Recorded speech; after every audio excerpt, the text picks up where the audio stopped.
আমাদের দেশে একটা কথা বেশ জোরে সোরে প্রচলিত আছে, আর তা হলো আমরা অনেকেই বলি জন্ম, মৃত্যু এবং বিয়ে এ তিনটি আল্লাহ তাআলার হাতে।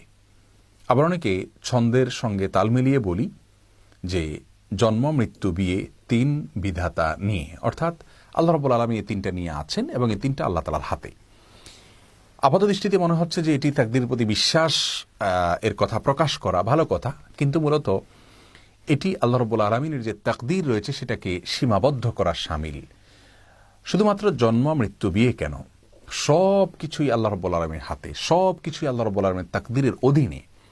আমরা কি করব কি না করব আল্লাহ রাব্বুল আলামিন আগে থেকে জানেন, তিনি লিখে রেখেছেন। তার তাকদীর আমাদেরকে বাধ্য করছে ব্যাপারটি সেরকম নয়, বরং আমরা যা করতাম, আমাদের যে গন্তব্য, আমাদের যে কর্ম, সেটা আল্লাহ তাআলা আগে থেকে জানেন, তিনি লিখে রেখেছেন। তার তাকদীরের বাইরে কিছুই নেই। শুধুমাত্র জন্ম, মৃত্যু, বিয়ে কেন, আমাদের উপার্জন, আমাদের খাদ্য, আমাদের রিজিক, আমাদের সব বিষয়গুলোই আল্লাহ রাব্বুল আলামিনের হাতে।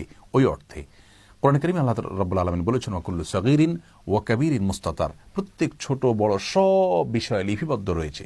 সব বিষয় আল্লাহ রাব্বুল আলামিনের জ্ঞানের অধীনে রয়েছে, আল্লাহ তাকদীরের অধীনে রয়েছে। বিধায় আমরা তাকদীরের কারণেই বাধ্য হচ্ছি, সেভাবে নয়, বরং তাকদীরটা শুধুমাত্র আমাদের বিশ্বাসের জন্য।